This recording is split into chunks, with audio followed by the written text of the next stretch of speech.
We're only like 2 minutes late. That's on time and you were, especially. Okay, now the camera is the right orientation. Got it. And now I need to start I'm going to share screen. I'm sorry, y'all. Let's talk myself through.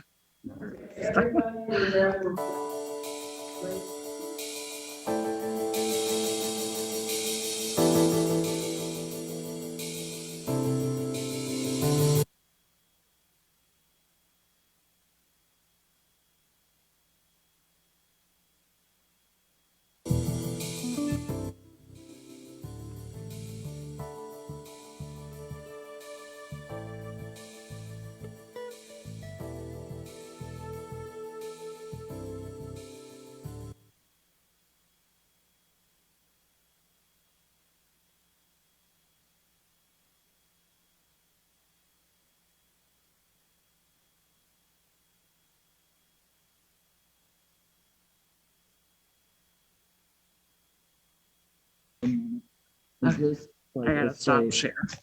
Okay, and go to Zoom. this is Zoom. This is Zoom. Yeah, audio. Oh yeah, now I remember.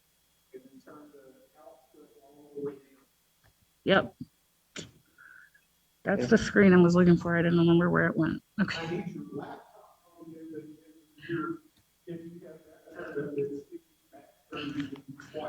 Okay, and my laptop mic should be muted, correct?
Good morning.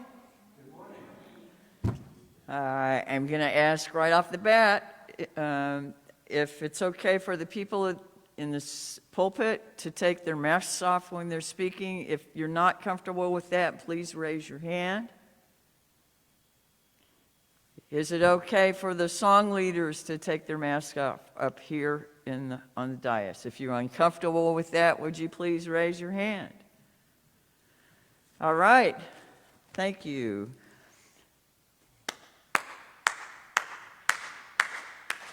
Come, whoever you are, wander, worship the lover of leaving houses of heaven. Come, yet again come. Come, whoever you are, wander, worship the lover of leaving houses, no caravan of despair. Come, yet again come. Tricked you. It was backbeat. You got it, though. You just kind of got tired, I think. Good morning again. Glad to have you here. This is All Souls, in case you wandered into the wrong place. But I have to think you're all here because you choose to be here, and I want to thank you for that. This congregation is not a mandate for anybody. We're here together in covenant rather than by creed. We don't have to think alike to stand together, to care for all of life, try to live reverently and respectfully, grow in understanding. It's the hard work of our tradition. We are currently in our Unitarian Universalist identity study season of the church, and so the service today will be around that some. Part of who we are is that every single person has value, and so whoever you are, whatever brings you here, whatever your age, race, origin, orientation, background, status, ability, identity, if you care to be here with us, you are welcome. These services try to honor the multitude of traditions that are present among our numbers. If something makes you uncomfortable, there are two things. One is we are responsible for developing our own universal translators so that we can try to hear what people are saying and put it in context that most has meaning for us. And if something is offensive, it's our job to try to address it as sincerely, non-aggressively as possible. But if if something hurts your feelings, let us know. We can't do anything about it if we don't know about it, and hopefully we all grow through all of those changes. These are tough times in our world. There are way too many people who are just determined not to get along with people who don't agree with them, and something's got to give. Hopefully we are a fertile ground for developing fuller understanding and doing more to heal a broken and divided world. I would like to invite our board person of the day, Rebecca Tuggle, to share some announcements with you.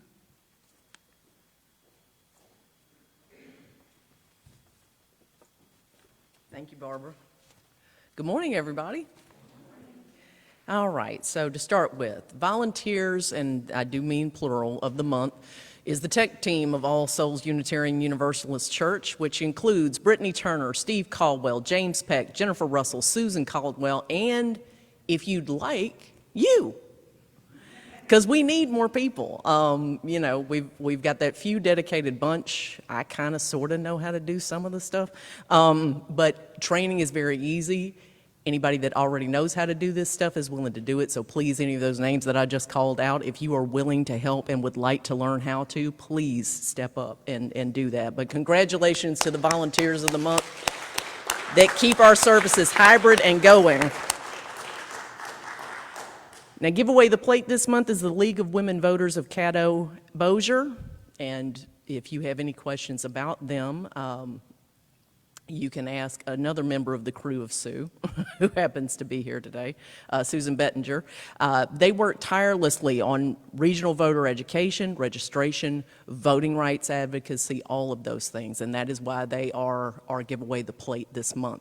Now, what that means is any non-pledged donations that come into the church this month, we give to the give away the plate recipient for that month.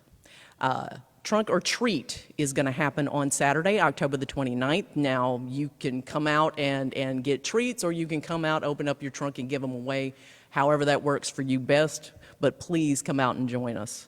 Our Building and Grounds Day is the second Saturday of the month, and for November, that's going to be the 12th. We're the ones that have the biggest stake in this place, so we're the ones that are responsible for keeping it up. So if you can at all come out on that second Saturday between 9 and 12, there's stuff going on inside, stuff going on outside, whatever you're willing to help with would be great. Highland Blessing Dinner is on Thursdays. Our particular day for All Souls is the first Thursday of the month, but they're doing that between 5 and 7. The intro part where they tell you what to do happens between 5 and 5:30. So if you're kind of familiar with that or you can't get there till 5:30, don't let that hold you up because they do start serving at that time. But the number of diners is increasing apparently. I wouldn't say exponentially, but it is increasing, and so they do need more help. So if you're available, that would be great. We have our collection baskets that are stationed at the front of the sanctuary. We no longer pass those around. So we do appreciate your generous gifts, and thank you very much for those. But if you would prefer to give online, you can always go to allsoulshreveport.org and find ways to do that there. So thank you very much, and thank you for being here.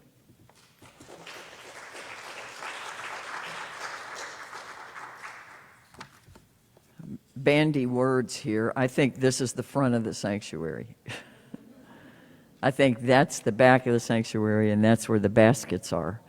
Also, League of Women Voters has a mayoral forum on the 25th. Did we mention that yet? That will be at Southwood. And voting is particularly significant, always. This time, taking slavery out of the Louisiana Constitution is on the ballot. All the millages for the library are on the ballot. I mean, there are a lot of things that are of great importance to many, many, many people. So don't miss that, and don't miss an opportunity to get involved in any way that you can.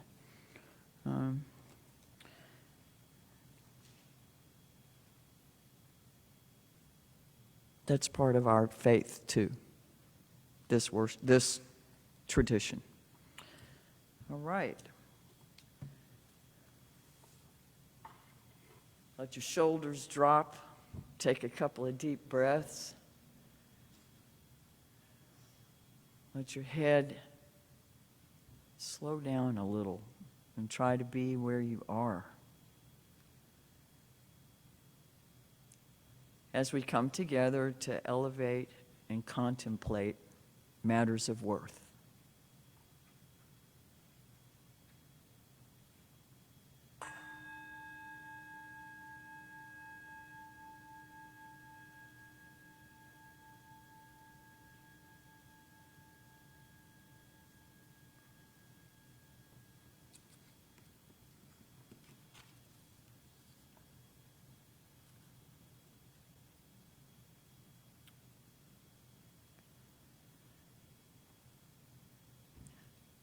Before a great cloud of witnesses and the wisdom of ages, we lift our hearts, hopes, and spirits.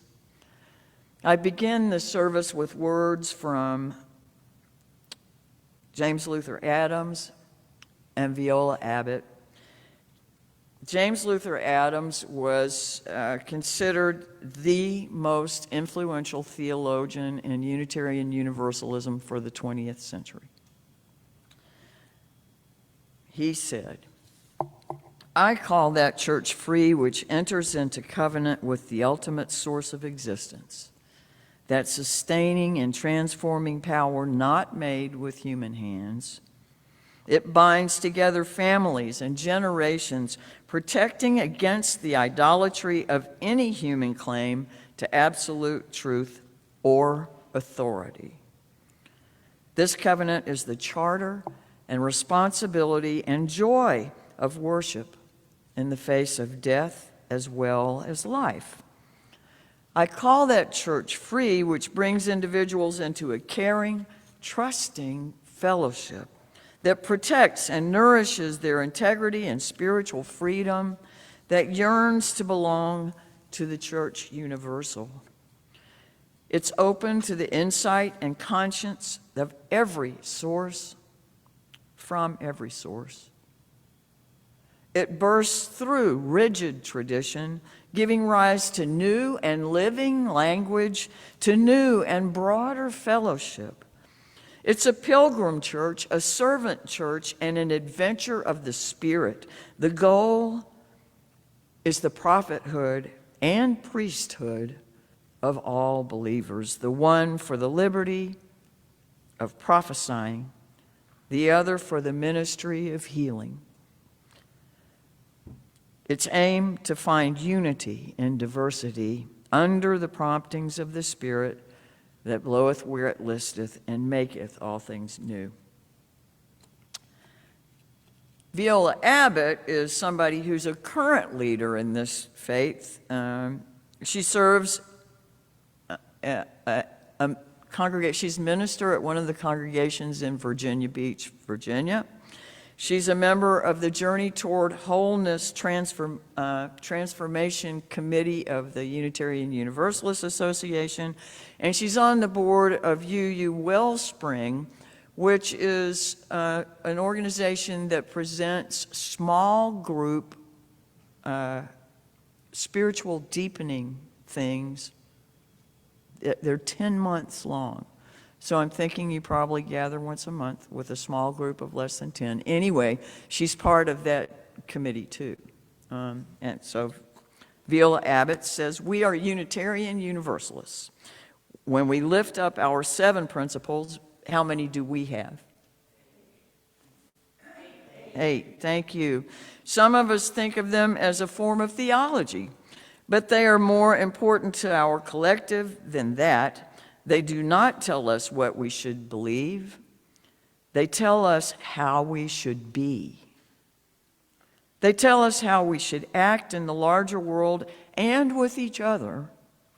It has been a long and sometimes unforgiving road to today, but we are here today because we are mindful of the past and because we have hope for the future. We want the practice of this faith to be a fulfilling manifestation of its promise. Open your hearts, seek new ways of understanding. Come and let us worship together. Would somebody maybe help me with the children's part, or the first part of the chalice lighting?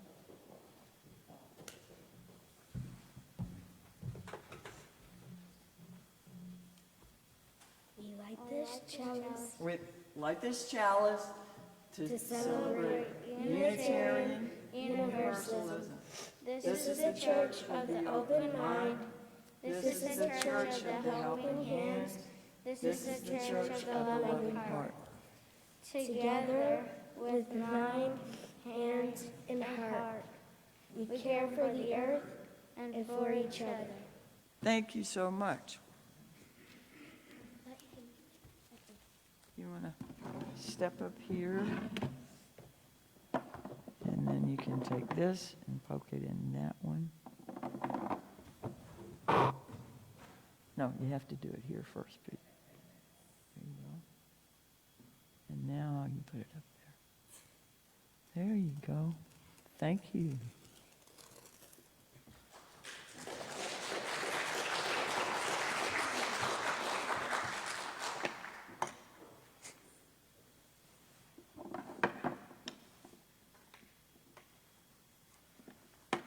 My third kind of sort of flame up here, fire up here.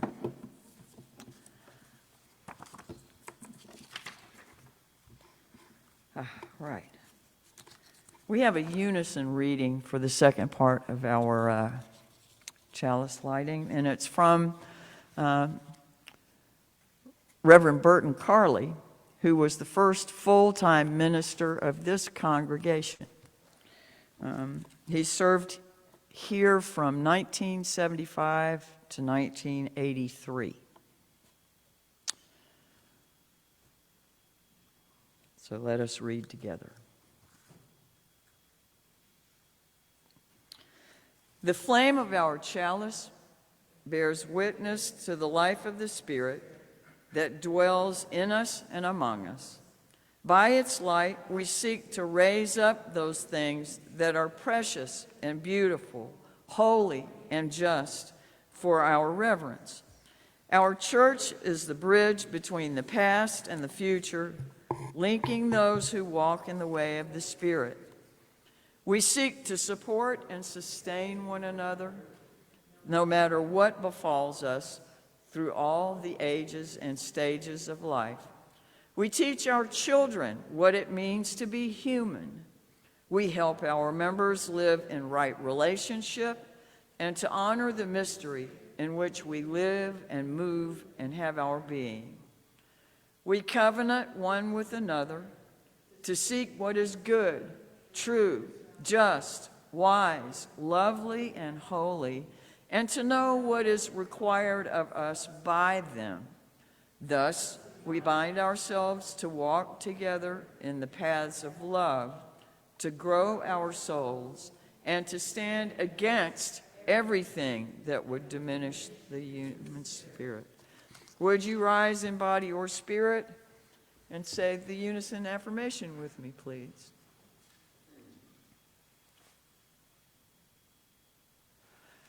Love is the doctrine of this church. The quest for truth is its sacrament, and service is its prayer.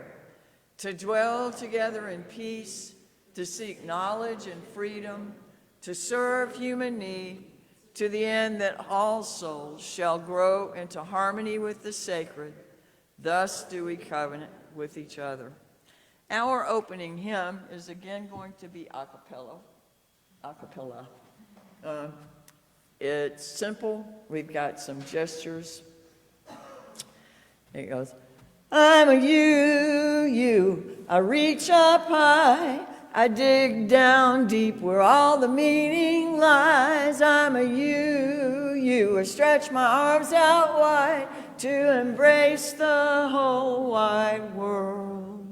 Got it? Let's do it a couple of times. I'm a you, I reach up high, I dig down deep where all the meanings lie. I'm a you, I stretch my arms out wide to embrace the whole wide world. I'm a you, I reach up high, I dig down deep where all the meaning lies. I'm a you, I stretch my arms out wide to embrace the whole wide world. Okay, thank you. Please be seated. Okay, bunch of questions. Maybe I should use the hand mic. We're gonna be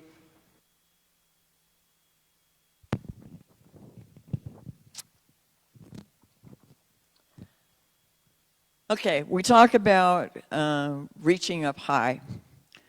What do you think that's talking about? When we say we're you-yous and we reach up high, what do you think we're talking about?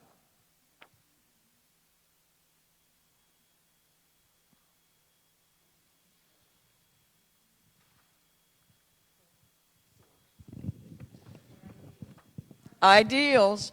Source, ideals, yes, there are a lot of reasons that we reach up high. But we say that we have high ideals. Our principles demonstrate very lofty aspirations and ask a great deal of us by asking us to live into them and not just hold them as, something pretty out here that's nice to think about. It's kind of like the American dream, right? It's something we keep trying to live into, and we still have a long way to go. But that's what high ideals are. So let's kind of go through, well, what is digging down deep where all the meaning lies?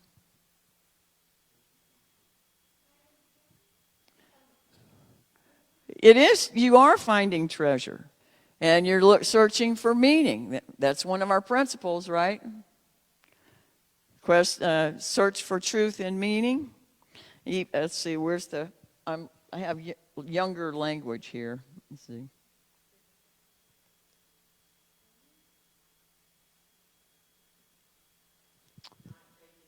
Free to search for what's true and right in life is the children's language for that. Being free to search for what is true and right. So if we're digging deep for meaning, where are we digging? Within ourselves. Is that the only place? Sometimes we have to dig hard when we're looking for namaste. Yeah, below the surface. Below the surface, where we are faced with a whole lot of things that at first blush we might run, we might fight, all of those fear, fight, flight, freeze, and there's something else. There's a fourth one. Oh well, I didn't know it until recently, and I've already forgotten it. So, okay, what's another one of our principles?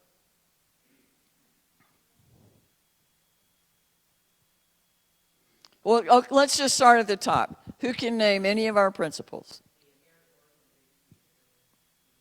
All right. All people are important and valuable. That's the first one on the list when we read them someplace. The inherent worth and dignity of every person. Does anybody know the next one or another one? I see you looking back there. Somebody's using their resources, and that's being responsible in the search for truth and meaning and all of that kind of stuff. So justice, equity, and compassion in human relations. What about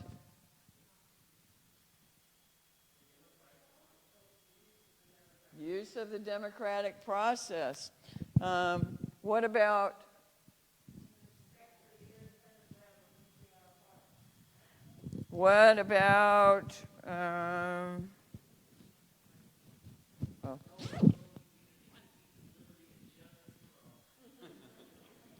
this is the 8th principle. It's not on our literature yet, like the cards that we hand out, but we are working to dismantle systems of oppression.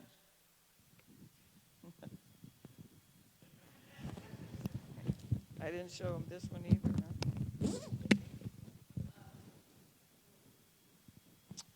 Okay. It's rather warm, but I thought it was. And I'm usually much better at using one of these microphones. Okay, so I'm going to go through them with the kids' language, all right? We believe each and every person is important. We believe all people should be treated fairly. Isn't that the part where we stretch our arms out wide? And so is, to embrace the whole wide world includes the web, right? Okay, so in our congregations, all people are accepted, and we learn together. Do we ever stop learning? Do we ever know all of it? The things that I hear on public radio, often that they come up with in science just astound me. The new things that are popping up, the Nobel Prize for Science this year is just kind of mind-boggling. Anyway, everyone One deserves the right to vote about the things that matter to them. We believe in working for a peaceful, fair, and free world. How do we do that?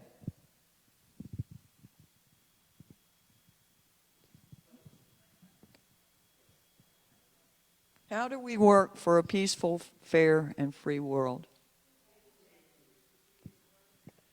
That's a very big part of it. Someone said we have to be the change we want to see in the world. Organize.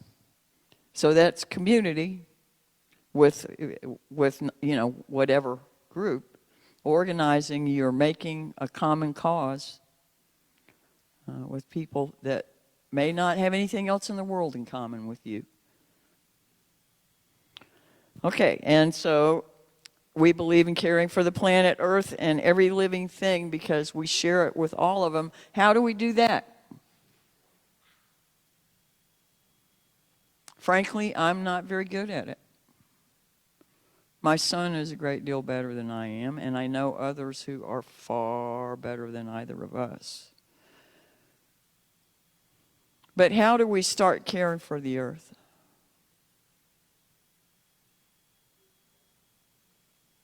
I'm sorry, Susan?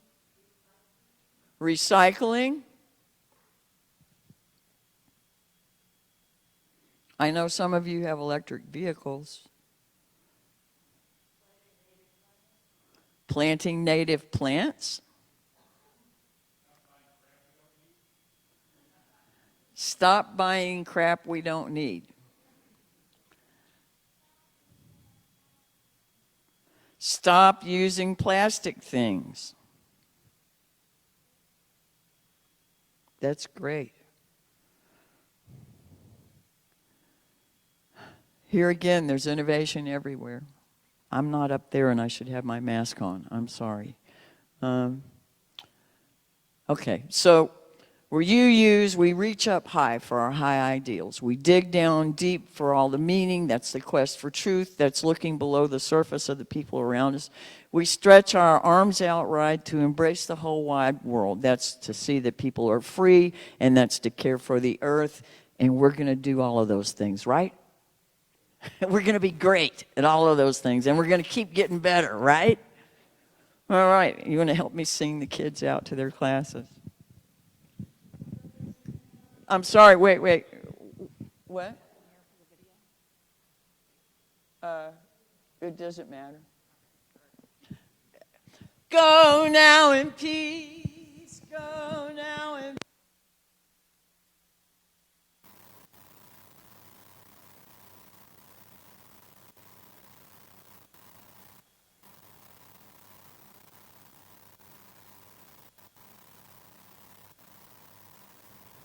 I know they don't like to be in here so long that they don't have time in their classes, so.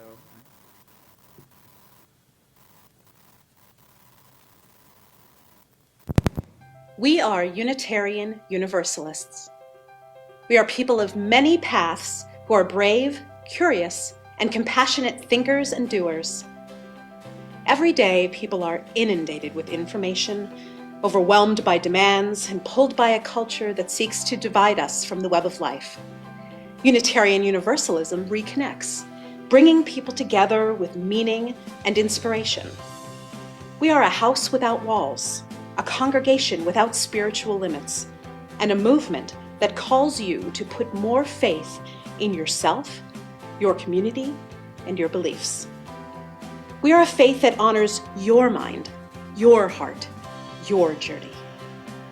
Simply put, we are a guided path towards a better you and a better world.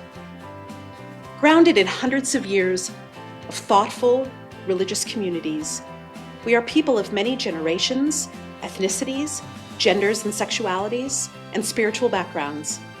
People engaged in making the world a better place. People focusing on what really matters: love, justice, integrity, and hope. Unitarian Universalists have different beliefs, but shared values. We are Unitarian Universalists, and at the same time, we may also be agnostic, Buddhist, Christian, Hindu, humanist, Jewish, Muslim, pagan, atheist, believers in God, and those who let the great mystery be. The diversity of beliefs you'll find in a Unitarian Universalist community is one of our strengths. We're always learning how to see the world from a different perspective. What unites us are our core principles that uphold 7 real-world values: believing in the worthiness of every person, showing compassion and fairness, accepting others for who they are, growing through a personal search for truth, leading with democratic spirit, working for justice, and understanding that everything is interconnected. 7 days a week, Unitarian Universalists live these principles by doing. When we gather, we worship, reflect, and remind ourselves what matters most in life. Whatever our age, we learn to live with more wisdom, more awareness, more gratitude, and more soul. We show our values by showing up to answer the call for social justice. We have a track record of standing on the side of love for civil rights, LGBTQ equality, immigration reform, environmental sustainability, reproductive justice, racial justice, and more. Find what it means to live your deepest values out loud. Join us on this extraordinary adventure of faith.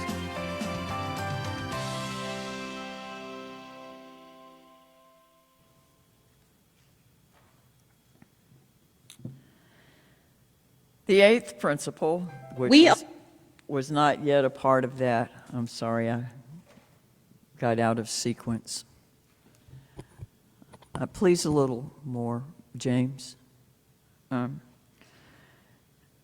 8th principle, which we are ahead of the curve in adopting for this congregation. We are ahead of more than half of our denominational participants by adopting it. The wording for it is Unitarian, we the members, congregations of the Unitarian Universalist Association, covenant to affirm and promote, that's with all of the principles, journeying toward spiritual wholeness by working to build a diverse, multicultural, beloved community by our actions that accountably dismantle racism and other repressions in ourselves and our institutions. In ourselves, dismantling systems of oppression. We don't think of them being there, do we?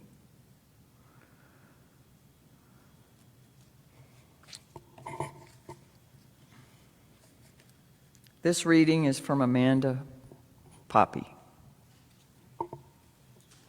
Humanism is primarily about who we are connected to, what we think about each other, and how we work for justice in the world. No matter what else they believe, humanists insist on the inherent worth of every person.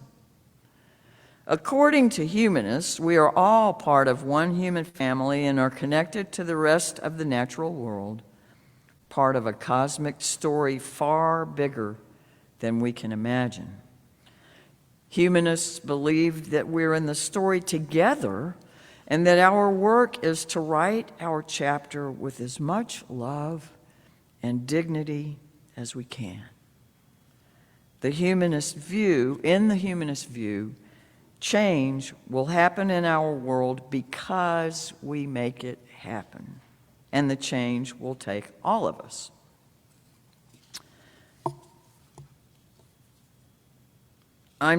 She goes on, I'm no longer interested in perpetuating the old paradigm of the humanist-theist divide. I never have liked polarities and dualities. They lead to all kinds of misconceptions, and this one is no exception. The humanists are old and stuffy and intellectual, one stereotype goes. They prefer debates to emotion, and they don't like to sing, really. They're practically secularists, and who even knows why they go to church? The theists are leading us down a path towards evangelical Christianity, says another stereotype, and all they care about is sneaking prayer into every service. If they have their way, there soon won't be any difference between us and the Presbyterians. Polarities breed stereotypes, and stereotypes are always oversimplified, often wrong, and usually pretty boring. On a practical level, the stereotypes, and more importantly, the whole idea of humanist theist polarity, keeps you squabbling with each other rather than focusing on the real needs and challenges of the world. It holds us back, ironically, from living out the full promise of humanism, to honor both the real and important diversity and the deep unity of the human family, and to create a world where that whole family flourishes. What if, instead of imagining humanism as one end of a seesaw, we saw it as a possibility that's open to all, regardless of their metaphysical beliefs? That's the lived reality of deed before creed, the organized idea behind Unitarianism. In 1866, James Freeman Clark, Unitarian minister and early organizer of the American Unitarian Association, which was the Unitarians before the Unitarians and Universalists came together, he wrote, "We think it possible to have a church and even a denomination organized not around a creed, but on the purpose of working together. Suppose that the condition of membership was the desire and intention of getting good and doing good." That's the end of the quote. We've been battered and made weary through the last few years. Nobody missed it. Of course, some have had to endure a great deal more than others. I submit that the place we truly begin to heal from this weariness and regain our vitality is where we meet and merge to work and dream together. We're forgetting how to be human in person together. In the silence, let us remember the deep sense of belonging, and once again open to spiritual community.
rules told me wrong. Keep the different colored folk where they belong. They handed me a legacy, the benefit of doubt. It kept us all together, but it kept the others out. I don't think it's gonna work out on its own. I don't think it's something better left alone. Here we are, a family underneath the sun, fighting for our dignity, forgetting that we're one. Follow your heart to the top of the rainbow, where all of the colors turn to one. There, understand that we can't live divided. It's here for all of us or none. It's the time of man, it's the time of need. It's time we let our prisoners go. If we free our minds, we can free the world. And all it'll do is to grow.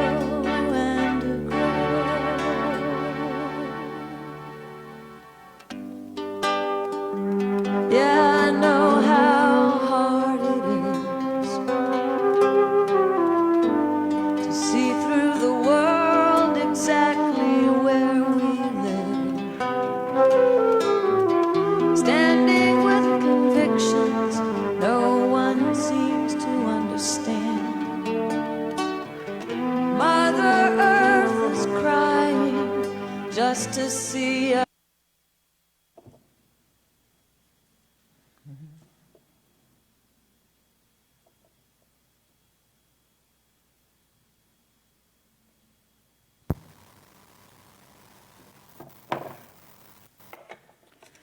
I want to thank the people who are coming to speak with us this morning.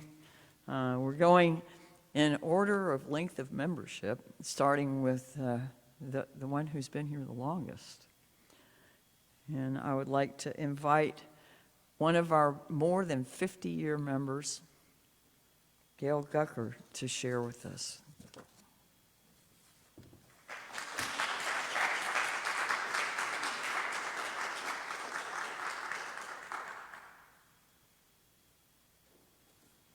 Gale is one of our past presidents. Gale has been on so many committees and served as our parliamentarian for years and years. Back in the day, we decided each year what committee we wanted to be in charge of, and basically what board position we wanted. There were so few of us at that time. So, Barbara has asked me to speak about my experience and the church's experience with the UUA. The UUA is the Unitarian Universalist Association, whose headquarters are in Boston. The UUA is our parent organization, which provides support and guidance. It's like an umbrella under which we can dance to our own music while avoiding the rain. I became a member of this church in 1967, that's 55 years ago, when we were located in a beautiful little A-frame building on Shreveport-Barksdale Highway, which is now Gamers XP. We had no full-time minister, but we were lucky to have Dr. Edward Murray Clark, head of the English department at Centenary College, and an ordained Presbyterian minister who spoke once, then twice a month for over 20 years. During the 60s and early 70s, the church filled the pulpit with lay leaders along with Dr. Clark. In January 1975, the Reverend Burton Carley, an ordained Unitarian Universalist minister, became All Souls' first full-time minister. A search committee worked with the UUA to make this possible. Because we only had 65 members at that time, the UUA provided a substantial subsidy during his first year of ministry. When Burton Carley resigned in 1983 to accept a position in Memphis, again a search committee was formed. Candidates were presented by the UUA, and the church chose Reverend Bart Gould as All Souls' second minister. After Bart Gould's departure, Barbara Gerald served as chaplain for 4.5 years. Then the UUA sent an interim minister for a year, Reverend Angie Tyson. Then another search committee worked with the UUA to select the Reverend Lynn Oglesby as our third settled minister. After she left, we were fortunate to have Barbara Gerald to fill the pulpit again as chaplain for another 4 years until our church ordained her in 2011 as our fourth minister.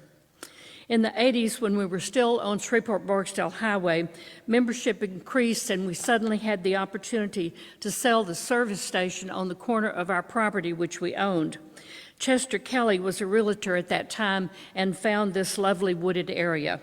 I was chair of the building committee, which included Helen Pease, Tony Darling, Deborah Roberts, Bill Riggs, Don Crawley, Raghunath Misra, Ron Martin, and Chester Kelly. The design architect was Roy Horover, who designed the UU Church of the River in Memphis, and the local architect was Michael Newman. The UUA loaned us $70,000 toward the building. The Veach Committee, which is a private nonprofit trust fund which supports UU projects, loaned us $50,000. We sold the old property for $200,000, had some other funding, and borrowed the rest from a local bank. Total cost, $999,000. We dedicated this building October the 17th, 1987. That will be 35 years ago tomorrow. That year, we also received the nationally coveted UUA Eugene Pickett Award for Growth. I was involved at both the district and national level during the 80s and 90s. The Southwest District included 5 states and had board meetings 4 times a year. I was on the board and served a term as secretary of the board. Board meetings were 4 to 5 hours long, and I had to transcribe all of that into minutes. Those were the days when there were no computers or word processors or even cell phones, just a cassette tape recorder, typewriter, and whiteout. That's when I decided that the secretary was the most important position on the board. I got to decide what was important and what was BS. If I didn't record it, it didn't happen. SWUSY was our summer institute at Lake Texoma, and many members of our church attended back in the day. That gave participants exposure to outstanding UU leaders and other ministers in the district. I was in charge of the fall conference when it was held in Shreveport, with Forest Church as the featured speaker. In 1984, the UUA sent me and 3 others to Chicago for 5 days of training for a district response team for sexual misconduct by ministers and lay leaders.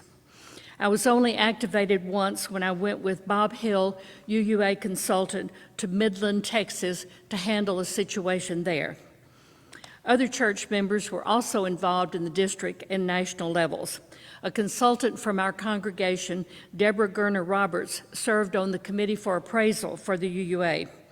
A former secretary for our church, Susan Smith, went on to be not only a Unitarian Universalist minister, but the executive director of the district, which is like the bishop. Several members from our church became UU ministers. The first General Assembly I attended was 1980 in Albuquerque, New Mexico. That really gave me a connection with something greater than myself and our church. In '85, the Atlanta, Georgia General Assembly, we sat with hundreds of other Unitarians in the large church where Martin Luther King had spoken and sang Forward Through the Ages. It was an amazing spiritual experience.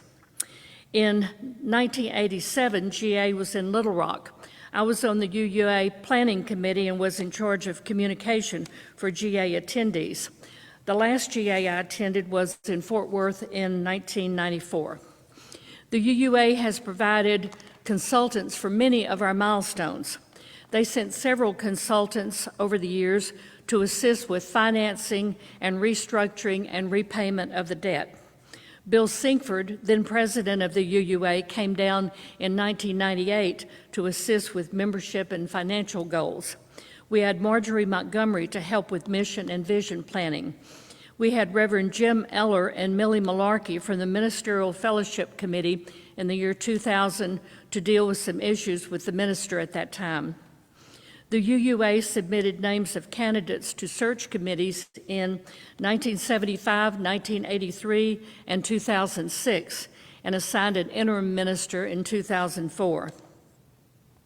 For all these services, we are not expected to adhere to a particular dogma or creed. We are expected to pay dues to the National Program Fund. Dues are assessed per member. Russ Pease said recently that UUA is the only club he's ever belonged to where he did not get kicked out if he did not pay dues. Because I'm aware of all the services and support the UUA has provided over the years, including those dues in our annual budget, is extremely important to me. Not growing up as a UU and never having been a member of another UU church, it has been important to me to have exposure to other UUs across the country and to hear many other UU ministers. Just as we are a diverse group locally, so is there diversity across the states, but we share much in common. We are free to dance to our own music, to pursue our own spiritual path, and to be supported in our journey. Thank you.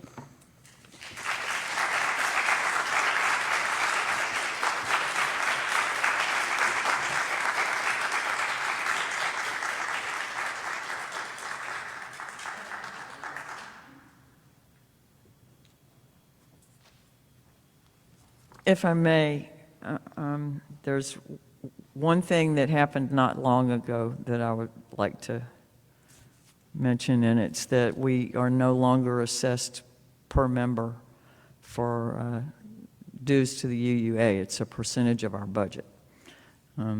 But for years and years, if people joined and were unable to pay a pledge, we were carrying them rather than them helping to carry the church. And it was always an act of love. Thank you, Gale, so much. Our next speaker is Steve Caldwell. Steve is a member here more than 25 years and has been involved in all sorts of levels of the denomination, still is, and I will let him tell you about some of that.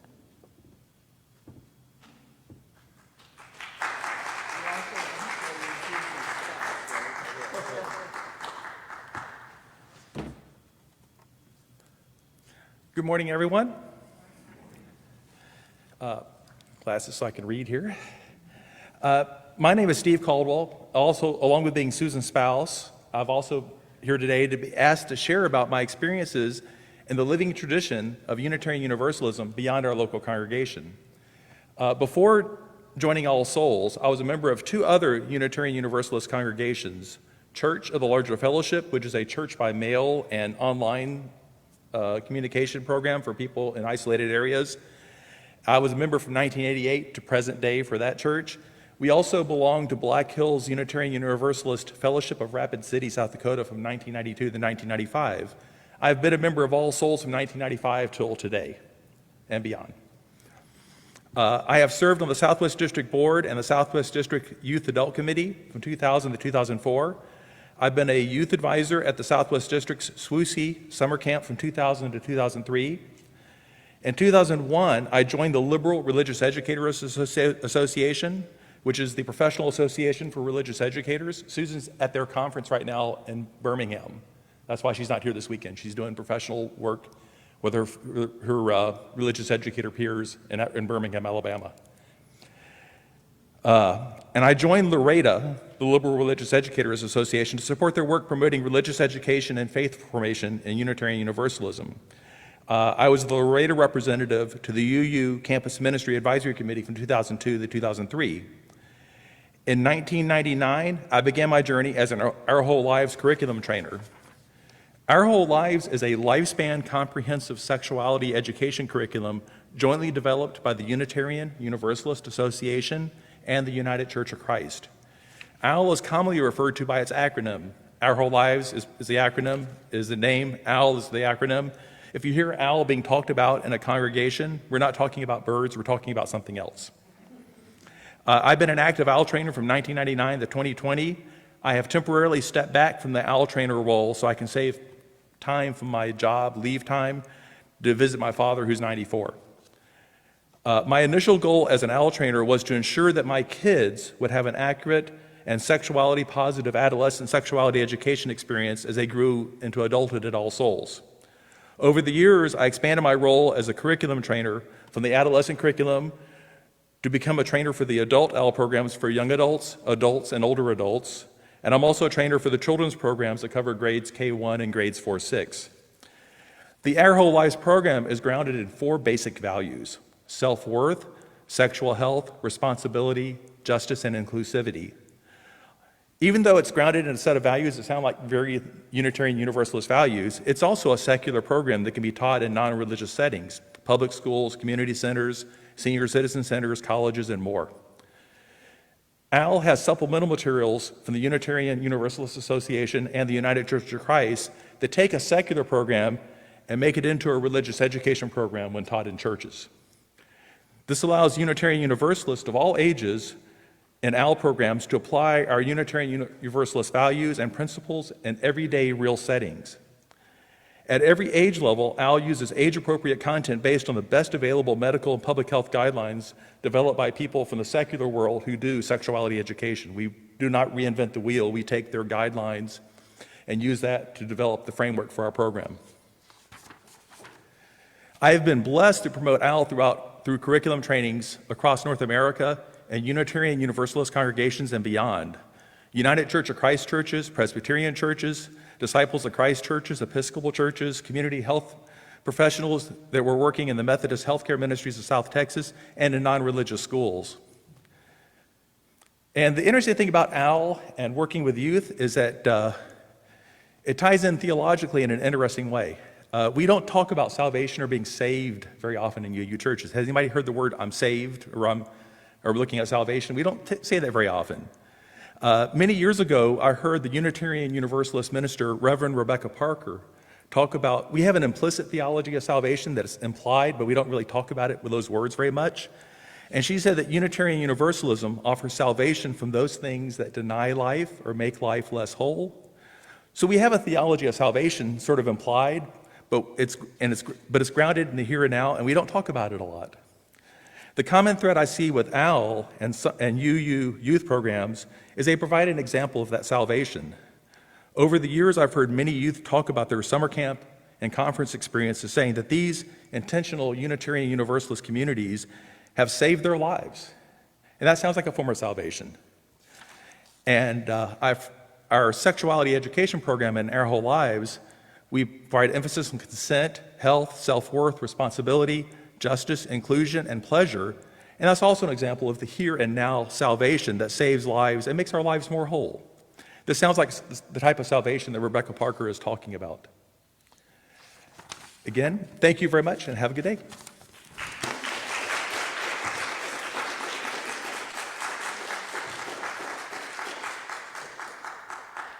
Thank you, Steve. Our next and last speaker for this portion of the service is Bennett Upton. Bennett has been one of our board presidents also, and Bennett has been a member for more than 10 years. So each of the milestones that we had back for our homecoming budgets, we've had represented here, and I want to thank Bennett for coming to speak this morning also.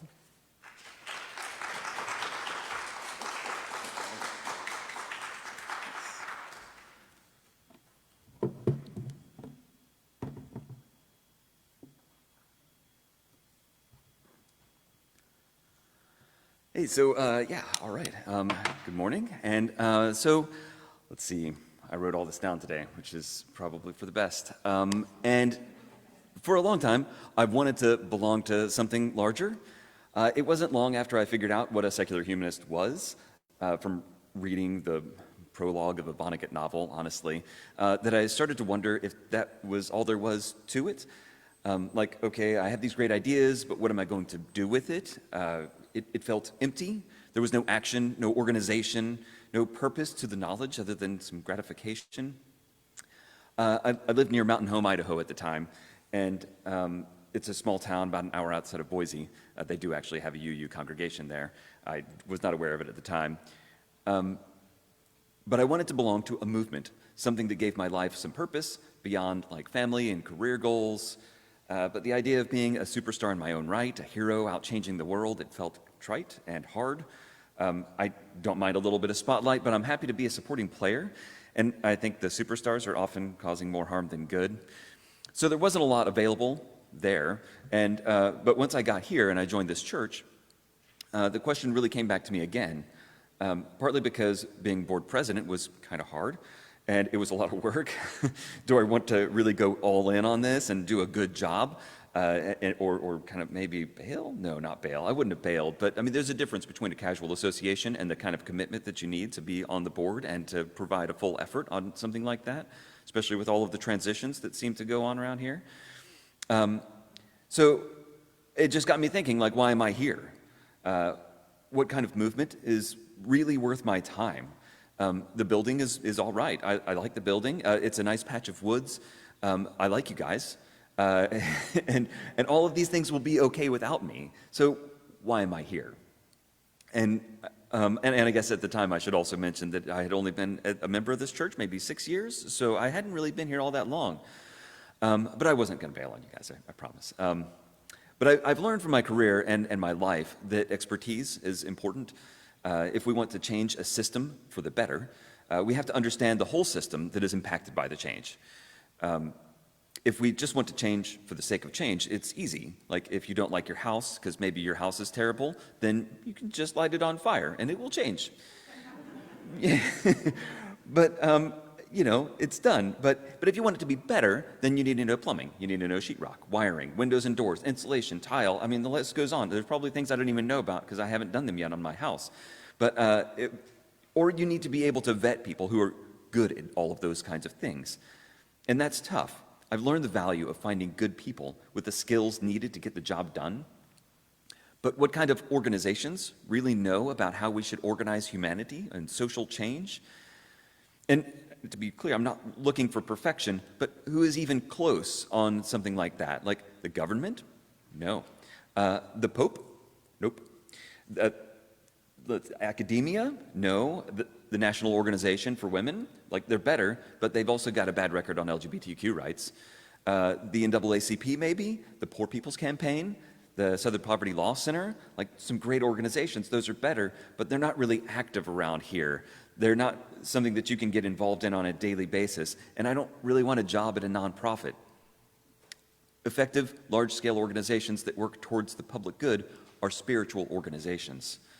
The Poor People's Campaign is a good example of it. When Dr. King was talking, he was preaching.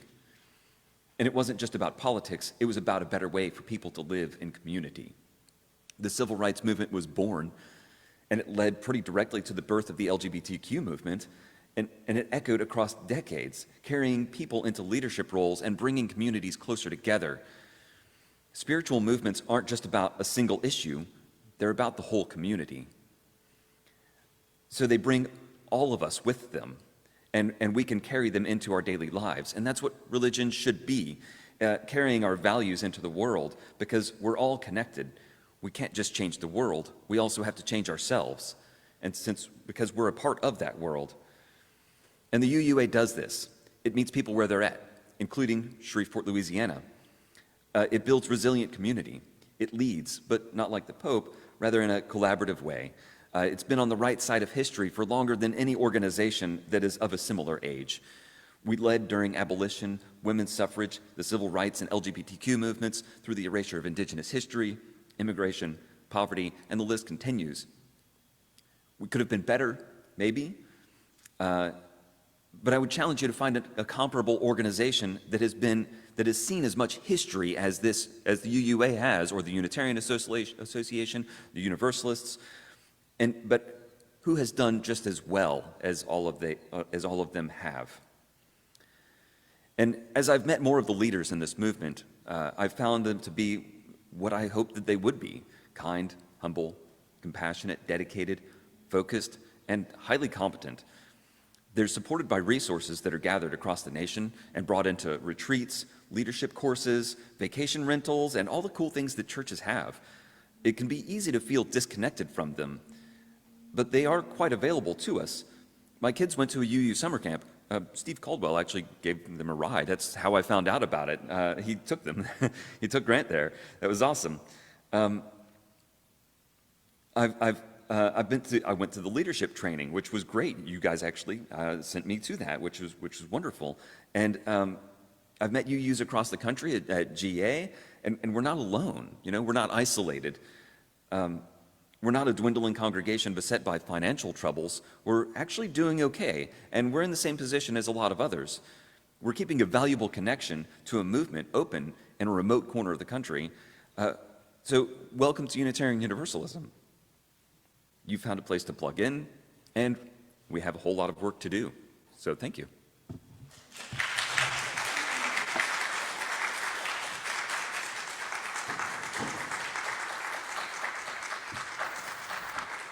Thank you, Bennett. One of the reasons I had asked y'all to speak about the UUA today and the broader denomination is because it's really easy here to forget all about them. I mean, it's so easy when we are so far away from our closest Unitarian Universalist physical neighbor to feel like we're kind of out here on our own. But the resources that are available are many. The community is very worthwhile, and everybody that's been connected to it was impacted by it. So I invite you to do the same as we move forward. I'm going to do like one or just a couple of choruses a cappella of "Oh, We Give Thanks." I don't know if you remember it. It's, "Oh, we give thanks for this precious day, for those gathered here and those far away, for this time we share with love and care. Oh, we give thanks for this precious day." Now I'm going to try and drop down an octave. No, that's too low. Oh, we give thanks for this precious day, for those gathered here and those far away, for this time we share with love and care. Oh, we give thanks for this precious day, and for each other, and for a chance to be together and find meaning together and strengthen our capacity to act and change this world when we're together. Spirit of life, spirit of love, we've gathered under the banner of a shared faith. We're born of a welcoming grace that extends and receives love. We are touched by the ways we have fallen short of who we strive to be. And we here are reborn, forged by a greater courage. Let us move from this place encouraged and refreshed for the journey ahead. A whole bunch of the leaders of this community were out of town this week, including a majority of our singers, so I want to thank you for all of your participation. You are tremendously important, every single one of you, and don't you forget it. I love you, and I hope you go in peace. Find some joy and come back and share. Amen. Blessed be. So be it.